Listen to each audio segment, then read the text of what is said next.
A mediados de 1914, mientras Europa se lanza a una guerra de batallas relámpagos y saqueos imperiales, incapaz de imaginar la hecatombe que va a desencadenarse luego, iniciando así un siglo de barbarie, un poeta italiano ronda las mesas de los célebres cafés florentinos, a cuyas tertulias asisten los protagonistas del arte y la literatura del momento, tratando de vender su obra.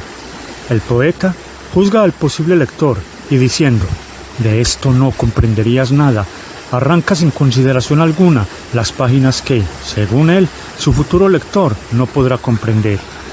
Una persona que, en opinión del poeta, puede no ser ni lista ni tonta, tal vez tenga la suerte de recibir el volumen completo, aunque sin firma. En contrapartida, si el poeta considera simpático o inteligente a su futuro lector, éste tendrá el honor de llevarse el volumen entero con dedicatoria incluida. Se dice que al poeta futurista Marinetti, nuestro poeta solo le entregó las tapas y el índice. Se trata del poeta Dino Campana, quien recientemente había editado, de su propio bolsillo, la única de sus obras que se publicaría durante su vida, los célebres Cantos Órficos. El propio Dino, impulsado por la pobreza, se dedica a la venta de ese libro, que resulta ser una obra maestra de la poesía italiana del siglo XX y señalaría el camino de la lírica de su país a partir de ese momento.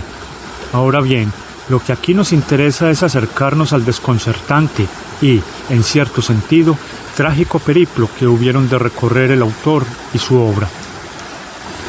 Dino Campana nació en Marradì, Romaña, Italia, el 20 de agosto de 1885 y murió en el Hospital Psiquiátrico Castelpulci, Florencia, el 1 de marzo de 1932. Si a esto sumamos unos cuantos datos dispersos, tendremos los rasgos biográficos del poeta, pues, aparte de esto, es poco lo que podemos discernir de la vida del infortunado poeta. No obstante, esos pocos datos nos permiten entrever la apasionante travesía por este mundo del único poeta maldito italiano. Si nos atenemos a lo dicho por su padre, un hombre que según parece fue profundamente conservador, desde la adolescencia, Dino manifestó una, abro comillas, impulsividad brutal y morbosa, cierro comillas. En 1906, cumplidos los 21 años, el poeta italiano fue recluido por primera vez en un sanatorio. A los 30, el italiano ya conocía una inmensa variedad de prisiones y sanatorios y su afán de trotamundos lo ha llevado por distintos lugares de Europa y América. El propio Dino nos narra su experiencia alrededor del mundo en unas declaraciones recogidas el 8 de noviembre de 1926 por el doctor Carlo Pariani en Castelpulci. Cito: «Estaba impulsado a una especie de manía de vagabundeo. Una especie de inestabilidad me impulsaba a cambiar continuamente. Yo debía estudiar letras. Si estudiaba letras podía vivir. No entendía la química, entonces me abandoné a la nada. Estuve algunos meses en prisión, 2 o 3 meses en Suiza, en Basilea, por escándalo. Había peleado con un suizo, unas contusiones. No fui condenado. Tenía un pariente, me recomendó. En Italia, arrestado, y luego un mes de prisión en Parma hacia 1902-1903. He estado en el manicomio de Imola, del profesor Bruglia. Estuve allí 4 meses, en Bélgica, después de Imola, en el manicomio de Tournai, otros 4 meses. Desempeñé algunos oficios, por ejemplo, templar el hierro, templaba una hoz, un hacha, se vivía. Toqué el triángulo en la Marina Argentina. He sido portero en un círculo de Buenos Aires. Desempeñé tantos oficios. En la Argentina había olvidado hasta la aritmética. Si no, me habría empleado de contable. Hice de carbonero en los barcos mercantes, de fogonero. Hice de policía en la Argentina, es decir, de bombero. Estuve en Odessa, vendía estrellas fugaces en las ferias. Conocía bien varias lenguas. Había venido a Italia desde Suiza para no desertar. En Italia vieron que había estado en un manicomio y no me llamaron a servicio. De modo pues que me quedé paseando. Fin de cita. Ahora bien, una vez caracterizado el poeta, veamos ahora qué es lo que hace de Dino Campana un poeta maldito. Pues el esbozo biográfico que hemos visto hasta el momento no basta para caracterizarlo como tal. Pero antes se hace necesario aproximarnos a esa figura que como una sombra trágica traspasó, en mayor o menor medida, toda la cultura del siglo XX, ese fantasma que Occidente ha identificado con el nombre de poeta maldito. En principio, La expresión «poetas malditos» fue el nombre dado a un grupo de poetas simbolistas que reflejaron en su obra el concepto del mal como algo inherente a la naturaleza del ser humano. Más adelante, esta expresión, al igual que el término malditismo, se generalizó, haciéndose extensiva a cualquier poeta y, en general, cualquier artista que, marcado por un sino trágico, resulta un incomprendido entre sus contemporáneos y frecuentemente lleva una vida bohemia, al tiempo que rechaza tanto las reglas del arte como los convencionalismos sociales. La expresión «poetas malditos» tiene su origen en el libro del mismo título, escrito por Paul Verlaine y publicado por primera vez en 1884 y luego en su versión definitiva en 1888. Dicha obra constituye una suerte de homenaje a Arthur Rimbaud y en él se honra a 6 poetas contemporáneos: Tristan Corbière, Stéphane Mallarmé, Marcellin Desbordes, Palmore, Auguste Villers de l'Isle-Adam y Paul Leland. Por su parte, Gilles Deleuze y Michel Foucault, en su introducción a la traducción francesa de las obras completas de Nietzsche, describen al autor maldito de la siguiente manera, cito: «Los pensadores malditos se reconocen externamente por 3 rasgos: una obra brutalmente interrumpida, unos parientes abusivos que pesan sobre la publicación póstuma de sus escritos, un libro misterio, algo así como el libro, del que no se acaban de presentir todos sus secretos». Fin de cita. A lo anterior, muchos añaden como característica principal su total desmesura, tal como advierte Miguel Morey, cito: «Para muchos, lo que les singulariza es simplemente su falta de mesura, un gusto morboso por detenerse en los aspectos más enfermizos de nuestra experiencia de la realidad, acompañada de un desmedido sentido de la aventura y el riesgo puesto al servicio del pensamiento». Fin de cita. Y por último, una voluntad de convertirse a sí mismos en sujetos de experimentación, un valor reflejado en escritos de carácter profético. Cito: «Por decirlo con palabras de Nietzsche, los intempestivos, aquellos que actúan contra su propio tiempo, a favor de un tiempo por venir, aquellos que intentan un mundo y crean nuevos valores». Fin de cita. Ahora bien, volvamos a Dino Campana y a ese libro misterio que en su momento sería titulado Il più lungo giorno, el día más largo, pero que sería conocido más tarde como los célebres canti orfici, cantos órficos. En medio de sus vagabundeos, en su constante errar entre prisiones, sanatorios, países y oficios diversos, Dino escribe y reescribe su único libro, que da por terminado en 1913.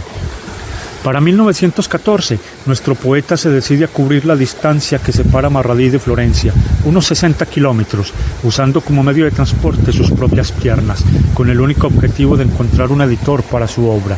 Su propósito es hacer entrega del manuscrito al pintor futurista Ardengo Soffici y al célebre escritor y editor Giovanni Papini, directores de la prestigiosa revista La Scerba, una de las más influyentes del momento. Al encontrarse con Papini, por entonces editor de La Voce, Campana le entrega el manuscrito titulado Il più lungo giorno, con la ingenua esperanza de la publicación, o por lo menos recomendaciones, referencias de otros editores. Pasan los días, Dino espera semanas completas sin escuchar más que un incomprensible silencio, y, al final, al enterarse de que Papini abundaba su trabajo editorial, nuestro poeta le escribe suplicándole que lo atienda. Nada. Solo silencio, la carta nunca recibe respuesta. Desconcertado, Dino acude a Soffici, exigiendo que le devuelva el manuscrito y explicando que esa es la única copia que existe de sus escritos.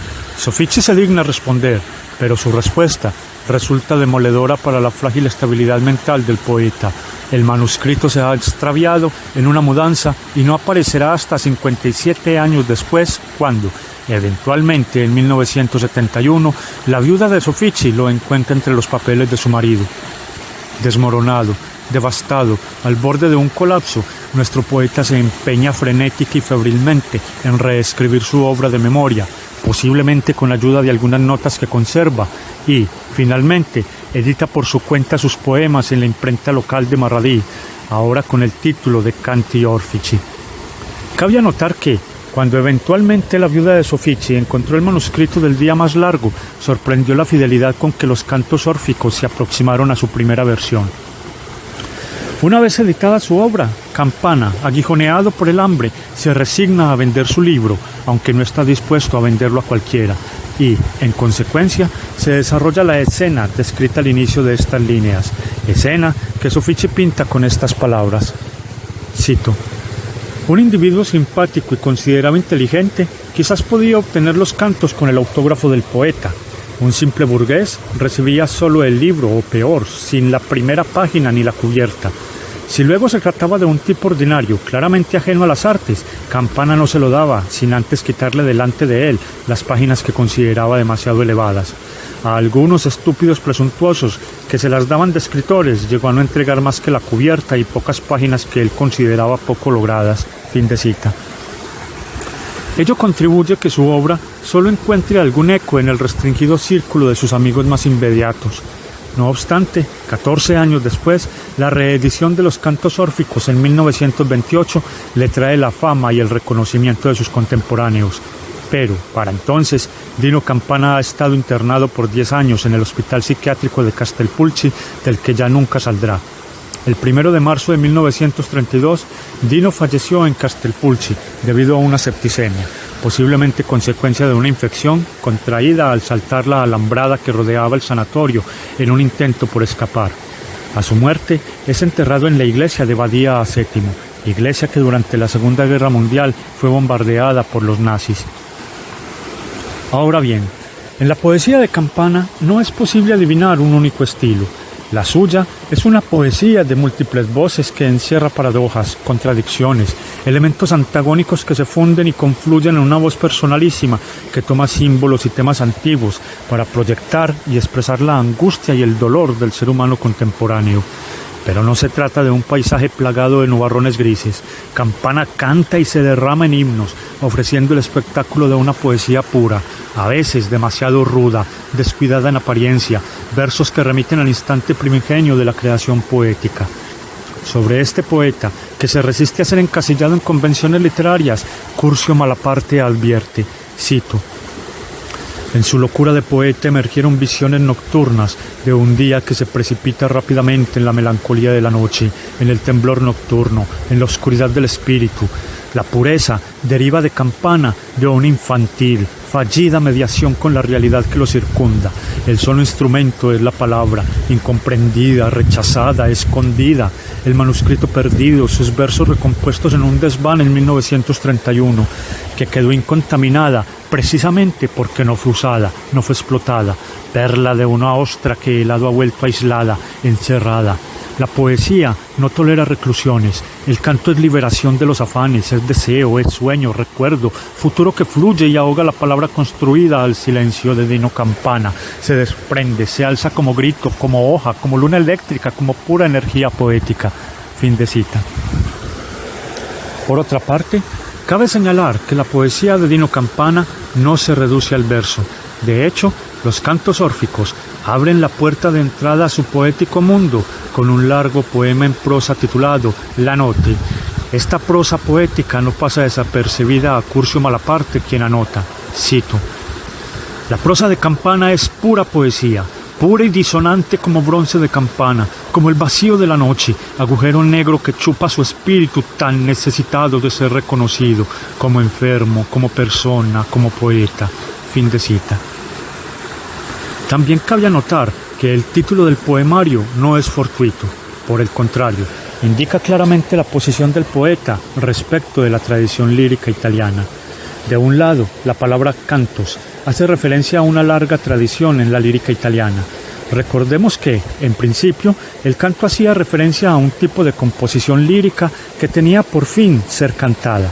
No obstante, en la tradición italiana, el canto hace referencia a las partes de una composición poética de considerable extensión. Para ilustrar este punto, recuerdes el ejemplo por antonomasia en la poesía italiana, la Divina Comedia, un extenso poema subdividido en 100 cantos.